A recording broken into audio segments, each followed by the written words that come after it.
ediyorum. Maşallah, maşallah. Selamünaleyküm.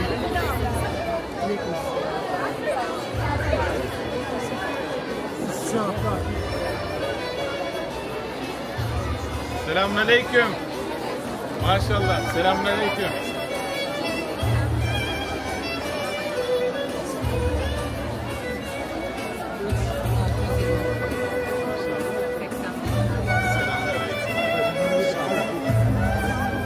Selamünaleyküm. Aleykümselam. Nasılsınız? Maşallah, maşallah. أهلا وسهلا في جيرانا. أنا كنت فجأة في موعد هناك وسررت جدا. شكرا. مقدم مبارك. أتيت في بلدك وفي مدينتك وفي بين أحوالك. شكرا، شكرا جزيلا. شكرا.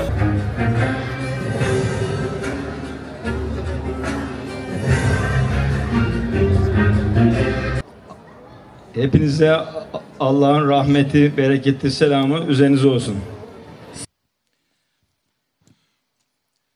Çok kıymetli İşkodra müftümüz, değerli misafirler, kıymetli hocalarımız, sevgili gençler, kıymetli öğrencilerimiz, sözlerime başlarken her birinizi en kalbi hürmetlerimle, muhabbetlerimle selamlıyorum. Esselamu aleyküm ve rahmetullahi ve berekatüh.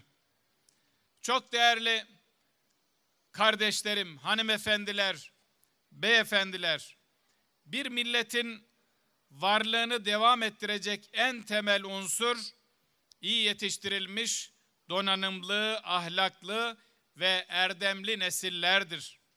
Eğitim, bir milletin gelecek tasavvurunun ve hürriyet arzusunun odağında yer alan bir faaliyettir. Din eğitimi ise insanın Rabbi ile, toplumla ve çevreyle olumlu ilişkiler kurmasını temin etmeye yönelik bir idealin ifadesidir. Sahih kaynaklara dayalı doğru bilginin kılavuzluğunda sunulan din eğitimi, insanoğlunun en temel ihtiyaçlarındandır. Zira doğru şekilde karşılanamayan her ihtiyaç, istismara elverişli bir zemin oluşturmaktadır. Bu anlamda İmam Hatip okulları hem ülkemizde hem de dünyanın pek çok ülkesinde dini bilginin güvenliği ve güzel ahlakın yaygınlaştırılması noktasında önemli bir fonksiyon icra etmektedir.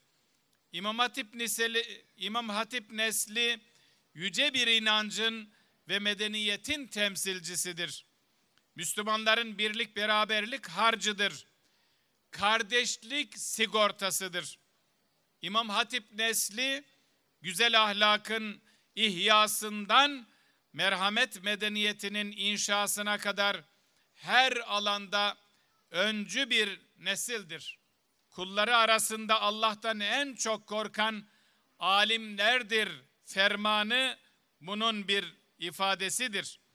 Kul hel yestevillezine ya'lemune vellezine la ya'lemun. De ki hiç bilenlerle bilmeyenler bir olur mu? Diğer taraftan ilim bizim için nebevi bir mirastır. İnsanoğlu hakikatin bilgisini peygamberlerden tevarüs etmiştir. Dolayısıyla bu mirasa sahip çıkmak, peygamberlerin yoluna revan olmak ve cennete talip olmaktır. İşte sizler cennete talip olmuş güzide gençlersiniz. Ne mutlu sizlere sevgili gençler. Bilgi iki tarafı keskin kılıç gibidir. İyilik için kullanıldığında zihinler, kalpler ve hayatlar aydınlanır, yeryüzü ıslah olur. Kötülük için kullanıldığında ise her şey ifsad olur ve hayat bir zindana dönüşür. Nitekim bilgi, tarih boyunca insanları ve toplumları etkileyen en önemli güç olmuştur.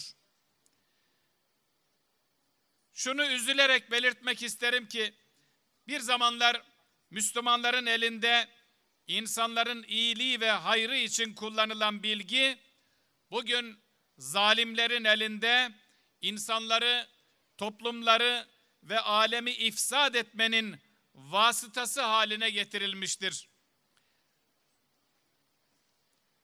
Esasen çağımız insanının yaşadığı sorunlar büyük ölçüde ahlaki değerler ile ilgilidir.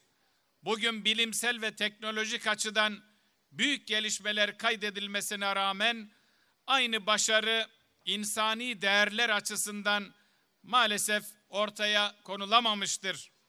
Aksine düne göre ciddi anlamda gerileme yaşanmış, sosyal, kültürel açılardan devasa krizler hayatı her yandan kuşatmıştır. Bu bakımdan şu iki hususu hayatınız boyunca kendinize görev bilmelisiniz. Birincisi, zihin ve gönül dünyanızı bilgi, hikmet ve ahlakla tezyin etmek. İkincisi ise her türlü kötülükle bilinçli ve planlı bir şekilde mücadele etmektir. Unutmamalısınız ki kötülüklerle mücadele bilgi, emek, sabır, metanet ve dirayet ister. Bunun için okumaya, öğrenmeye devam etmelisiniz. Kendinizi çok iyi yetiştirmelisiniz. Çağın gerektirdiği bilgiye ve donanıma mutlaka sahip olmalısınız.